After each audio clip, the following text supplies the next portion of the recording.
el tiempo? Se olvidan. Nos olvidamos que somos propiedad del Señor. Lo tenemos ahí, Lucas capítulo 23, versículo, por favor, del versículo del 44, vamos a leer hasta el 49 y leemos la palabra y lo leemos en el nombre del Padre, del Hijo y del Espíritu Santo. Leamos todos. Cuando era como la hora sexta, hubo tinieblas sobre toda la tierra hasta la hora novena, y el sol se oscureció, y el velo del templo se rasgó por la mitad. Entonces Jesús, clamando a gran voz, dijo: Padre, en tus manos encomiendo mi espíritu. Y habiendo dicho eso, expiró. Cuando el centurión vio lo que había acontecido, dio gloria a Dios diciendo: verdaderamente este hombre era justo. Y toda la multitud de los que estaban presentes en este espectáculo, ¿qué dice? Espectáculo, viendo lo que había acontecido, se volvían golpeándose el pecho. Pero todos sus conocidos y las mujeres que le habían seguido desde Galilea estaban lejos mirando estas cosas. Buen Dios y Padre nuestro, queremos darte las gracias, Dios, por tu infinita misericordia. Te suplicamos, Dios, para que nos hables al corazón, que podamos, Señor, en este corto tiempo que nos queda para predicar, Señor, podamos traer el mensaje, Señor, que nos afirme y el mensaje de salvación para aquel que lo necesite, Señor. Gracias, Dios, gracias, Padre, porque tú estás con nosotros y en ningún momento nos desamparas. Gracias, Dios, porque nuestro Señor Jesucristo se mantuvo en la cruz hasta expirar. Te alabamos, Rey, te damos las gracias ahora y siempre. Nuestra vida está en tus manos. En nuestros pensamientos estás tú, Señor. Descansamos por completo en tu misericordia. Gracias, Padre, gracias, Dios. Te alabamos y te bendecimos en el nombre de Jesús. Amén y amén. Pueden sentarse, por favor. Fíjense que, y en especial el Evangelio según San Juan, divide la actividad de Dios con la actividad del mundo o con la actividad de Satanás, como la luz y las tinieblas. Usted encuentra, eso evidentemente que es una metáfora, ¿no? Pero siempre habla, cuando se refiere a la luz, siempre habla de Dios. Cuando se refiere a las tinieblas, siempre se refiere a Satanás y al corazón de todas aquellas personas que no conocen al Señor.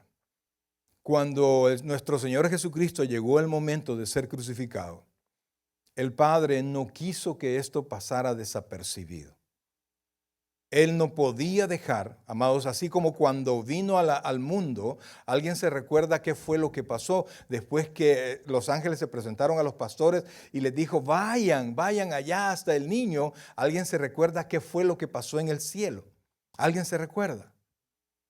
Una estrella, pero antes, o sea, cuando los ángeles se aparecieron a los pastores y le dijeron vayan, y los pastores dijeron: vamos a ver esto que acontece. La escritura dice que ángeles se presentaron, coros de ángeles se presentaron en el cielo y comenzaron a cantar al niño que había venido, ¿verdad? Y comenzaron a alabar al Señor. Entonces, de igual manera como su nacimiento, Dios no quiso que quedara sin celebración, sin que pasara desapercibido.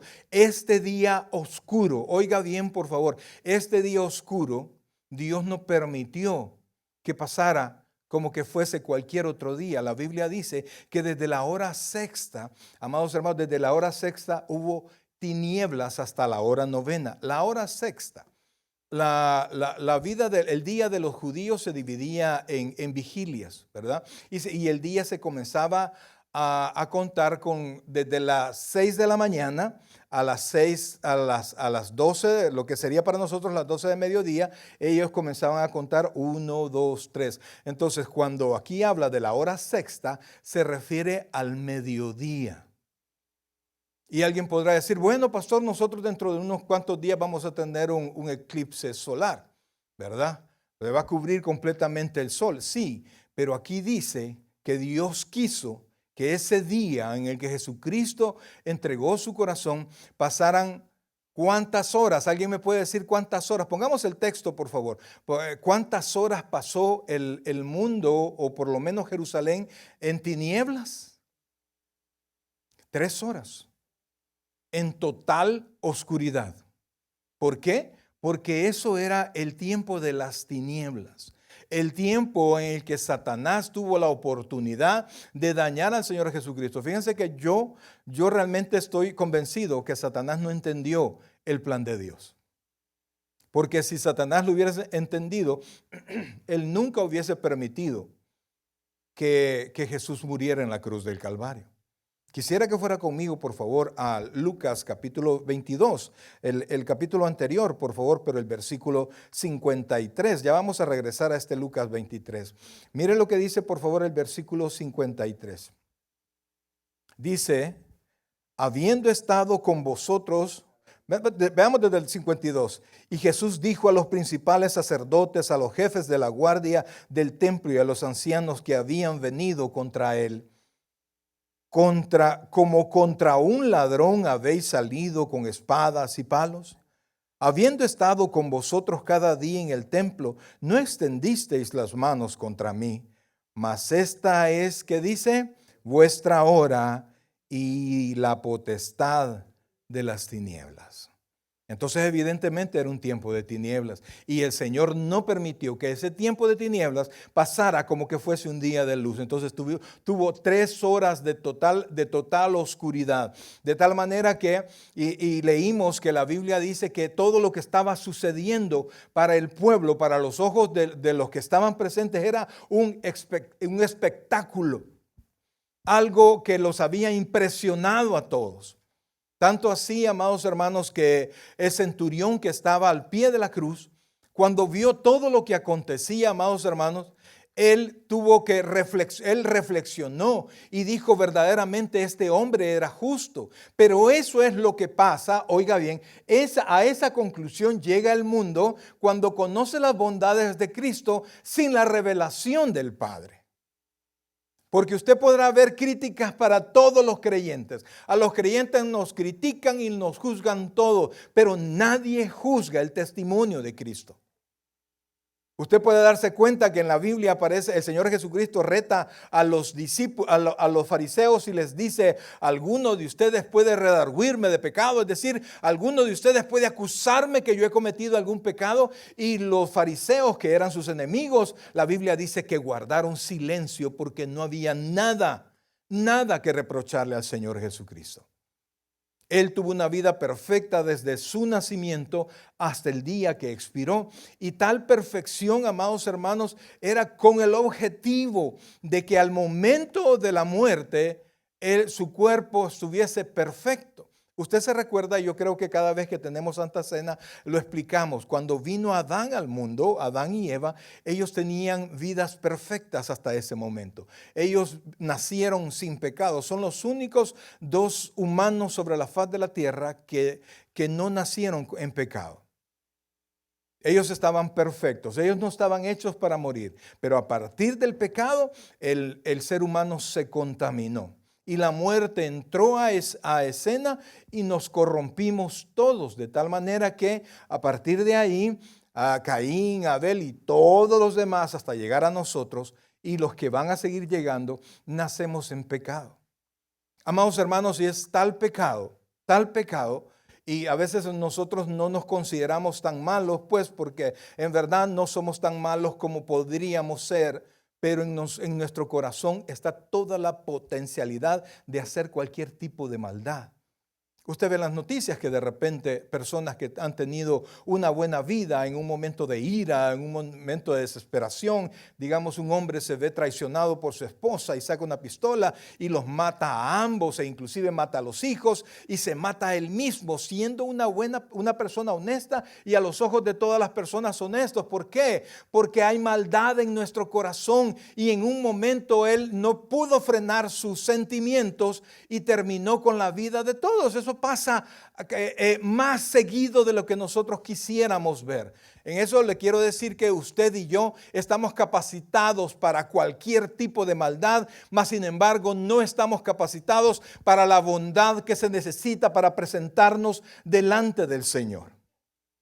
Y es por eso, amados hermanos, cuando en el tiempo que el templo todavía estaba de pie, el lugar santo que tenían acceso todos los sacerdotes y el pueblo podía acercarse, estaba dividido. Habían dos cortinas inmensas, gruesas, que dividían el lugar santo del lugar santísimo, porque en el lugar santísimo estaba depositada, en el arca del pacto estaba depositada la presencia de Dios. Así lo dice la Escritura. Dios había prometido que iba a habitar en ese lugar y el arca del pacto simbolizaba la presencia de Dios. Y por eso es que había que poner un velo en el templo para separar al pueblo pecaminoso de la presencia de Dios. Y por eso es que cuando el sacerdote ofrecía el día de la expiación, ofrecía sacrificios para todo el pueblo, tenía primero que ofrecer sacrificios para sí mismo y limpiarse para poder entrar a ese lugar santo, porque si no lo hacía así, él moría, era fulminado delante de la presencia del Señor. ¿Por qué? Porque Dios es santo, Dios es limpio y nuestra maldad no puede estar delante de Él. Y por eso existía el velo. Amados hermanos, usted se recuerda, nos podemos remontar al Éxodo cuando Moisés subió a traer las tablas de la ley. Alguien se recuerda, pasó 40 días con el Señor. Y cuando él regresaba de estar con Dios, amados hermanos, el pueblo tenía miedo. ¿Alguien se recuerda por qué el pueblo tenía miedo de Moisés? ¿Alguien se recuerda? Por el resplandor que había en su rostro. Y entonces el pueblo no podía ver ese resplandor. El pueblo tenía miedo que Moisés tuvo que poner un velo en su rostro. Porque la presencia de Dios, la bondad de Dios no puede estar ante la pecaminosidad del hombre. Y es por eso el velo. Y por eso, amados hermanos, en los tiempos, en el Antiguo Testamento, usted podía ver que ungían a tres personas, a tres ministerios. Primero ungían al rey, como era un gobernante en el nombre del Señor. Ungían al profeta, porque era quien pregonaba la palabra de Dios delante del pueblo. Es decir, Dios hablaba al profeta y el profeta hablaba al pueblo. Y ungían al sacerdote, y era la persona encargada de celebrar la ceremonia. Él era un intercesor entre Dios y el pueblo. El sacerdote estaba en medio, porque en el pueblo había pecado. En un principio, en lo que se conocía como el campamento, donde estaban todas las tribus, todavía estaban en el desierto, el templo estaba en medio de todas las tribus. Pero después de los continuos pecados de Israel, Dios le dijo, no, sácame de aquí, muéveme de aquí. No sea que un día venga yo y me termine a todo el pueblo, porque todo el pueblo, incluyendo Moisés, estaba lleno de maldad, estaba lleno de pecado. Entonces, amados, cuando nosotros venimos a nosotros mismos, y por favor, yo quiero que usted no piense en nadie más. Yo quiero pedirle que sea sincero consigo mismo. ¿Qué tanta bondad y perfección hay en su corazón como para estar seguro que usted está capacitado para presentarse delante del Señor sin ningún temor? Imagínese que de repente nos dijeran, allí está Dios. Tendríamos nosotros, en nosotros mismos, intrínseco a nosotros, la bondad necesaria, la perfección necesaria para presentarnos delante de Dios.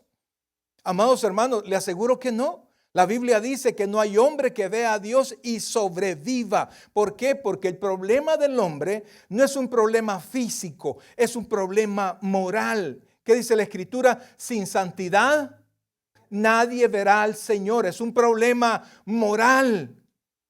Cuando nosotros seamos glorificados, es decir, cuando nuestro cuerpo sea completamente redimido, nuestra alma ya está redimida, pero falta que sea redimido el cuerpo. Cuando alma y cuerpo sea redimido, ¿qué vamos a hacer nosotros? ¿Qué sí vamos a poder hacer nosotros? Vamos a poder ver al Señor, porque le veremos a Él, porque seremos, dice la Escritura, tal como Él es. Y es por eso, amados hermanos, que era necesario el velo. Sin embargo, el Señor Jesucristo, y es un plan por decirlo así, desde la eternidad pasada, ¿verdad? No es Jesucristo tratando de calmar al Padre, no. Padre, Hijo y Espíritu Santo son una misma persona. Nosotros creemos en la Trinidad. Ellos estaban totalmente de acuerdo. Jesucristo no vino forzado.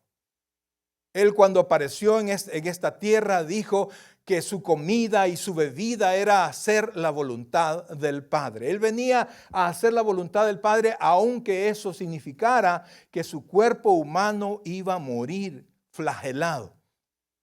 Entonces, hermano, cuando Cristo se presentó, que tenía un cuerpo perfecto como lo tuvo Adán, ¿alguien se recuerda cómo se llamaba la mamá de Adán? Y todavía lo piensan, ¿verdad? ¿Ah? No había, no tenía. Entonces, Jesucristo nació no de la unión de un hombre y una mujer. Jesucristo escogió una mujer para que fuera el vaso. El Señor Jesucristo, el Espíritu Santo se posó sobre María y ella quedó embarazada para que el niño que naciera santo, naciera perfecto, naciera sin mancha, como nació Adán. Porque la ofrenda que tenía que ser de la calidad del que pecó. Y eso no hay ninguna vida, ninguna persona que lo pueda pagar. Por eso, amados hermanos, dice la Biblia que la paga del pecado es ¿qué? La muerte. Eso quiere decir que vamos a morir. Pero el que muere en sus pecados no solo basta la muerte física, sino que va una eternidad al infierno. ¿Por qué? Si el pecado, si la paga es la muerte, porque aunque muera, se va siempre al infierno. Porque no basta, no alcanza a pagar.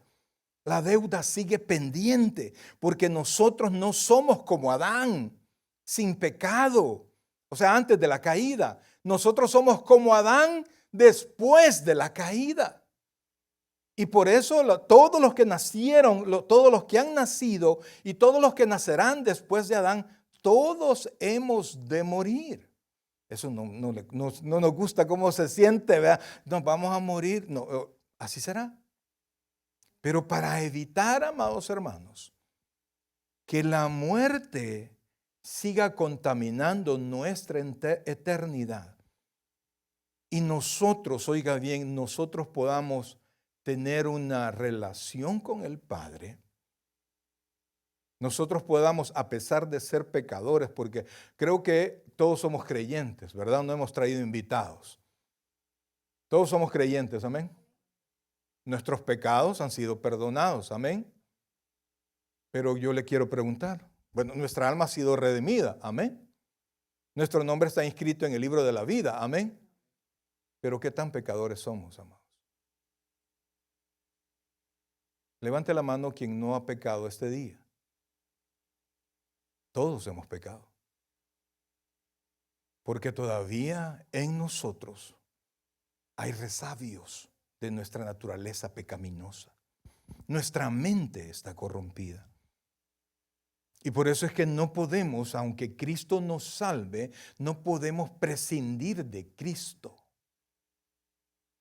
Porque nosotros volvemos a pecar. Y por eso es que Cristo, oiga bien por favor, tuvo que ser perfecto para morir en la cruz. Cuando Cristo murió, vamos al texto de nuevo, por favor, versículo 44, quizás estamos en 23, 44, quizás con este texto nos vamos a quedar. Versículo 44, oiga esto por favor, versículo, dice, estamos Lucas 23, 44. Cuando era como la hora sexta, ¿qué horas le dije que era la hora sexta? Mediodía. ¿Y qué es lo que más hay a mediodía? El sol, ¿verdad? Y en Jerusalén más todavía, brother. Hubo tinieblas sobre toda la tierra hasta la hora novena. Entonces serían hasta las 3 de la tarde, ¿verdad? Y el sol se oscureció. Oiga esto, por favor. Y el velo del templo, ¿qué dice ahí? Se rasgó por la mitad. Amados hermanos, el templo tenía más, el templo, no hablo del tabernáculo hecho por Moisés, sino que el templo que existía en ese momento en Jerusalén tenía alrededor de 40 codos. Eso más o menos hablamos de un templo de 18 metros de altura. fácilmente, 18 metros de altura. Así era de alto el velo. El velo servía, repito, para separar el pecado de Dios, porque no había manera de que nosotros en pecado podamos llegar a Dios. Y por eso es que cuando allá por los años 1900 y el siglo XX hubo una mezcla de religiones, el hombre empezó a interesarse por todas las religiones del mundo para ver en qué se parecían todas las religiones. Y eso hemos heredado todos, porque ahora nos decimos creyentes, pero pensamos en lo que creen en los hindú, en los que creen no sé dónde, ¿verdad? Y le damos cierta credibilidad en lo que creían los egipcios de hace 4000 años, y entonces nuestra mente está toda corrompida. Y entonces, amados hermanos, Cristo se constituyó, como dice Romanos, en el postrer Adán. Y Él vino y entregó su vida por nosotros.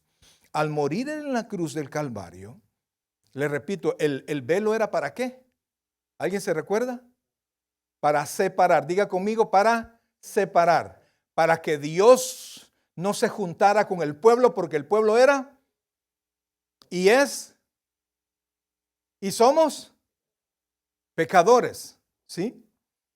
Entonces, pero cuando Cristo murió en la cruz del Calvario, la deuda del hombre, en el momento que él estaba a punto de expirar, oiga bien, la deuda fue pagada. Y como la deuda fue pagada, cuando Jesús ya estaba a punto de morir, oiga esto por favor, el versículo 45, el sol se oscureció y ¿qué fue lo que pasó? Y el velo del templo se rasgó por la mitad. Entonces, la Biblia nos enseña que Jesucristo entró al templo y se ofreció como sacrificio, pero al mismo tiempo Jesucristo no solo era sacrificio, sino que Él es nuestro sumo sacerdote. O sea, Él era la ofrenda y Él era el intercesor. Cuando entró al templo, pero no al templo de la tierra, entró al templo celestial, a la presencia de Dios. Cuando Él entró, Él satisfizo toda la deuda que había entre el hombre y Dios, el hombre que creyera en Cristo. Y a partir de ese momento, lo que era para nuestra separación, oiga bien por favor, lo que era para nuestra separación fue rasgado. Cristo rasgó el templo y inauguró la época en la cual nosotros vivimos ahora. La Biblia nos enseña allá en Hebreos 4 que nosotros tenemos libre entrada. ¿A dónde? ¿A dónde? Al trono de la gracia. Diga conmigo, al trono de la gracia. ¿Para alcanzar el qué? El oportuno socorro. Entonces, cuando Cristo partió el velo, prácticamente, pero recuerde que no es que Cristo entró al templo de la tierra. Cristo entró a la presencia de Dios. Y cuando Dios lo recibió, lo que había entre el hombre y Dios se rompió. Y es por eso es que ahora, amados hermanos, ahora usted cuando se levanta, a veces ni se ha lavado los dientes, ni necesita lavarse los dientes para presentarse delante de Dios. ¿Hemos pecado? Sí, pero la Biblia dice que si tenemos pecado, ¿qué es lo que tenemos que hacer? Si confesamos nuestros pecados, Dios es fiel y justo en perdonar nuestros pecados y limpiarnos de toda maldad. Es razón del sacrificio de Jesucristo en la cruz. La Biblia enseña, amados hermanos, que Cristo, oiga bien, Cristo entró a la presencia del Padre y ahí se encuentra. ¿Y sabe qué está haciendo? Cristo está intercediendo por nosotros. Cristo sigue como nuestro sacerdote. Cuando yo estaba pequeño, yo creo que les he contado que yo tengo un pasado en la Iglesia Católica. Yo fui criado en la Iglesia Católica, en la religión católica, desde primer grado. Siempre me equivoco, desde primer grado hasta Apocalipsis, digo, desde primer grado hasta bachillerato, lo que es acá high school, estudié yo en colegios maristas. Yo tuve mucha relación con hermanos maristas y con sacerdotes. Muchos fueron mis profesores, muchos fueron mis amigos.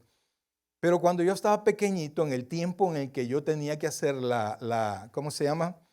La comunión. No, la comunión, la primera comunión. En ese tiempo yo tenía un sacerdote, amigo, que yo me confesaba con él. ¿Cuántos alguna vez se confesaron en la iglesia católica? Levante la mano. Yo lo he hecho. Y entonces, era más que el cura con el que yo me confesaba, era mi consejero. Porque, pues sí, hacíamos todo el ritual, ¿verdad? Ave María Purísima, sin pecado, etcétera. Y todo eso lo hacíamos. Y entonces comenzaba, él no me decía cuáles son tus pecados, sino que me decía, ¿qué te pasa, Mario? Ya tenía años y estaba pequeñito yo. Y tenía años de hablar con él. Y eso lo hacía al menos 1 o 2 veces por semana, se puede imaginar. Yo no iba porque me perdonaran los pecados. Yo iba a hablar con alguien mayor que yo. Pero un día llegué yo y entré, ¿verdad? A la hora que más o menos yo iba. Él se llamaba Roberto. Y entonces entré y me metí de un solo al confesionario. Y de repente solo oí que me dijeron, Ave María Purísima. Sin pecado concebido. Esa es una herejía, oiga, hermano. Esa es una herejía. ¿Por qué? Porque María necesitó un Salvador. Y si María necesitaba un Salvador, ¿qué quiere decir? Que había pecado en María. ¿Sí? Entonces usted no puede decir que la Virgen María nació como nació Jesucristo sin mancha. Pero bueno, volvamos al punto. Entonces, cuando yo llegué allí, cuando me quedé así, me dijo, confiesa tus pecados, me dijo el sacerdote. Y entonces, yo me quedé. Y el padre Roberto, muchacho, me dijo, ¿cómo te llamas? Mario, le dije. Y el padre Roberto, muchacho, por favor, cuando vengas a esta iglesia y a cualquier otra, ya no busques al padre Roberto. ¿Por qué? Le dije. ¿Por qué? ¿A dónde lo trasladaron? Ya no lo busques más. Él renunció a su ministerio como sacerdote. Es más, él ya se casó. Y entonces yo me quedé así. Se casó el padre. Y me fui corriendo de ahí. Ya no hablé más. Yo me pongo a pensar, si yo tuviera que buscar a alguien a quien confesarle toda mi cadena de pecados. Yo cuando voy a una persona así, buscar a una persona así, pues yo buscaba al padre Roberto con esa intención, para que él me ayudara, no a resolver mi problema con Dios. Yo quería escuchar su consejo. Ahora, si yo tuviese que buscar a un hombre pecador como yo, con mente corrompida como yo, aunque usted me diga, mire, pero es que los sacerdotes esto y esto y esto, no los estoy criticando, sino que estoy hablando la verdad bíblica, amados. No hay autoridad en los hombres para perdonar los pecados. La autoridad viene de Dios. A quienes ustedes perdonen sus pecados, les serán perdonados. ¿Dónde se les perdona? En el cielo, no en el hombre. ¿Y nosotros cómo hacemos que les perdonen? Les presentamos a Cristo para que lo reciban en su corazón. Entonces, Cristo es nuestro sacerdote. Y Cristo no necesita renovarse. Cristo no se hace viejo. Cristo está delante del Padre y dijo el Señor Jesucristo, y yo estaré con vosotros hasta el fin. Y por eso, por esa muerte que hoy recordamos, y amados, el tiempo casa perfectamente, la Navidad para nada y otros eventos que se celebran, no casa el tiempo, pero este tiempo sí. Hoy hace 2000 años y más, el Señor Jesucristo había muerto. Es algo que nosotros debemos de recordar porque nuestra redención, amados, fue hecha allí. Por eso es que el Señor Jesucristo, y no fue algo fácil, no fue algo sencillo, sino que Él tuvo que entregar hasta su último suspiro. Cuando el Señor Jesucristo le dijo al Padre, Padre, Dios mío, no le dijo Padre, porque siempre le decía Padre, pero ahí le dijo Dios mío, ¿por qué me has desamparado? El padre se apartó de Jesús, cosa que nunca había pasado, porque Jesús estaba, como dice Isaías 53, cargando el pecado de todos nosotros. La Biblia dice que Dios lo hizo pecado. No es que Él fuera pecador, no es que Él hubiese cometido pecado alguno, sino que Él llevó, oiga bien, llevó la totalidad de los pecados del mundo entero, pero de aquellos que se arrepientan, de aquellos que le entreguen su corazón al Señor. Entonces, ese lugar fue el lugar, ¿cómo podemos ocupar una palabra más espantoso, el lugar de más que el Señor abominó más en un momento? Porque en un solo lugar, en un solo punto sobre la faz de la tierra, se acumularon todos los pecados de la humanidad. ¿Se puede imaginar la cantidad de corrupción que nuestro amado Salvador tuvo que cargar por nosotros? De tal manera que su Padre, nuestro Padre, pero nosotros somos adoptados. Él era su Hijo. La Biblia le llama el unigénito, el que era como Él. Por eso es que cuando Jesucristo le decía a los fariseos que Dios era su Padre, ellos se enojaban con Él, porque al decir que Dios era su Padre, Él se estaba haciendo igual que Dios, porque Él en verdad era igual que Dios. Pero cuando cargó en su cuerpo todos nuestros pecados, amados, el Padre tuvo que separarse de Él. Él cuántas veces dijo, el Padre y yo uno somos. Yo quiero que ustedes sean uno, así como el Padre y yo somos uno. Pero ese uno se partió en ese momento por la cantidad y por la maldad que hay en el corazón de cada uno de nosotros. Pero Jesucristo sabía, amados hermanos, que aunque el Padre por un tiempo, por un momentito se apartó, Jesucristo podía confiar que el Padre no se iba a olvidar de él, porque Jesucristo no se resucitó a sí mismo. La Biblia dice que Dios resucitó a Jesucristo de los muertos, lo levantó. Y al levantarlo de su muerte, ascendió a la presencia del Señor, a la presencia de Dios, de donde Él ahora está. Entonces, amados, todos los que hemos puesto nuestra confianza en ese Salvador hermoso, en ese Salvador todopoderoso, tenemos también la facultad, tenemos la oportunidad, tenemos la bendición de poder correr al Padre en todos nuestros problemas, de poder ir al Padre en todas las situaciones que tengamos, en todo dolor, en toda necesidad, en toda duda, en todo momento en que nosotros podamos sentirnos débiles. Tenemos la oportunidad de correr al Padre y sabemos que no seremos rechazados por el Padre, porque a la par del Padre está el Hijo intercediendo por nosotros, quien garantiza, oiga bien, por su cuerpo entregado en la cruz del Calvario, que el Padre tiene oídos para los que ahora son sus hijos. La Biblia dice que el Dios nos adoptó a través del Espíritu Santo, nos hizo sus hijos.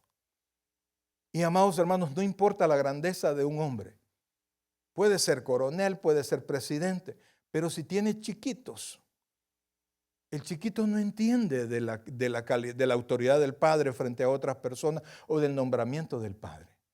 El niño sabe que Él es su papá y el niño corre a su papá. Y ese hombre duro delante de todas las personas, cuando ve a su hijo, se le va toda dureza y abraza a su pequeño y demuestra todo su amor con su pequeño. A pesar de quienes nosotros somos, por haber creído en ese sacrificio, por haber confiado en Jesucristo como nuestro Salvador personal. A partir de ahí, iglesia amada, todos juntos y todos de manera personal, tenemos una entrada libre al Padre, donde nosotros no solo hemos encontrado perdón de pecado, sino que hemos encontrado socorro, hemos encontrado consuelo, hemos encontrado ayuda, hemos encontrado una mano extendida. La Biblia dice que nuestros pecados fueron lanzados a lo profundo del mar, que también es una metáfora. No piense que el fondo del mar está lleno de todos nuestros pecados. Hasta la fecha, el hombre no conoce lo más profundo de la mar. ¿Cómo podían saber eso en ese tiempo que se escribió eso? Pero esa es una metáfora para que nosotros podamos entender que ya no hay más, oiga bien, ya no hay más pecados que Dios nos saque en nuestro rostro. Ya no somos rechazados por pecadores a pesar de que no somos perfectos. Pero por eso es que tenemos que ir, oiga bien, tenemos que ir al Padre. Tenemos que tener una vida de oración. Tenemos que tener una vida de lectura bíblica. ¿Por qué? Porque siempre estamos en la carne. Vivimos en un cuerpo de carne que desea hacer el mal. Que desea, aún, oiga esto, aún estando en la casa del Señor, tenemos malos pensamientos. Aún estando en la casa del Señor, tenemos malas actitudes. Aún estando en la casa del Señor, decimos cosas incorrectas. Y si aquí, mi querido hermano, si aquí usted se porta mal en la casa de Dios, no sé cómo será usted allá afuera. Pero bendito sea el Señor, que no es ni por bueno ni por perfecto. Es porque la misericordia de Dios llegó a nosotros. Su gracia nos envolvió. Y con su muerte, Dios perdona todos y cada uno de nuestros pecados. Y es una cosa increíble, fíjese, hermano, y con eso termino. Teníamos más textos, pero no, ya no. Cuando el velo se rompió, no es que Jesús entró al templo, al lugar santísimo.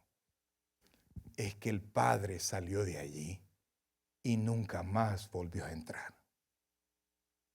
70 años después, Israel fue destruido y el templo fue destruido. A la fecha, Israel no ha podido levantar otro templo. Y es que en verdad no necesitamos otro templo. ¿Por qué? Porque nosotros fuimos constituidos como el templo de Dios. No, en nosotros mora el Espíritu Santo. Podemos nosotros ir a la presencia de Dios sin necesidad de correr a un templo. Podemos cerrar nuestros ojos y estar delante de Él, porque Dios ya no habita en el templo, habita en nuestro corazón. Y por eso es que cuando usted viene a la iglesia, usted viene con Dios. Y Dios nos manda a congregarnos, dice, sin dejar de congregarnos, como algunos tienen por costumbre, para que todos aquellos que nos hemos constituido templo de Dios, nos reunamos para adorar a aquel que nos salvó. Pongámonos en pie, iglesia. Buen Dios y Padre nuestro, en esta hermosa noche, Señor, queremos agradecerte, Padre, todas tus misericordias. Queremos, Dios, agradecerte de una manera muy especial este día, Señor. Este día donde nosotros recordamos tu muerte en la cruz. Una muerte que no fue sin sentido. No fue solo por darnos ejemplo. No fue con la idea de que le perdonaran la vida a los discípulos, sino fue para pagar el precio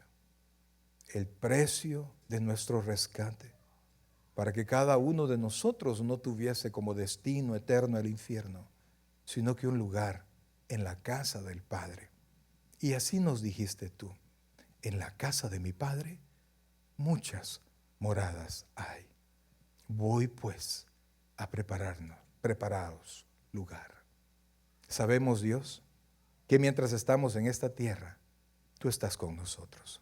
Que aunque andamos en esta tierra y no tenemos exteriormente ninguna diferencia con el mundo entero, tú sabes que somos tus hijos.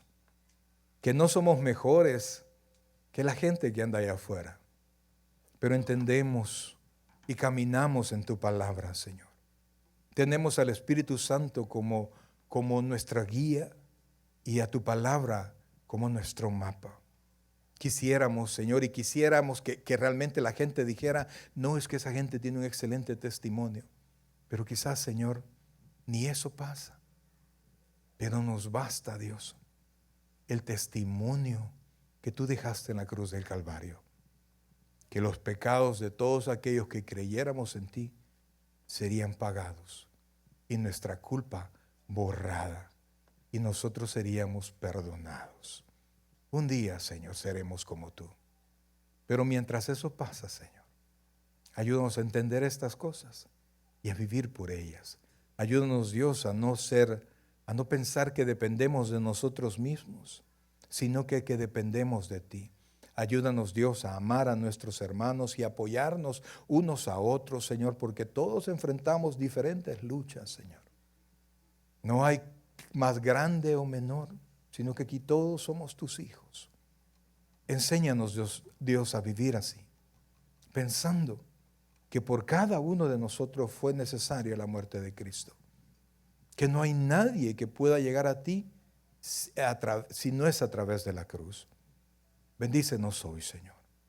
Permite, Padre, que tu pueblo nunca pierda de vista eso, que somos salvos por tu entrega en la cruz. Vamos a cantar con nuestros hermanos.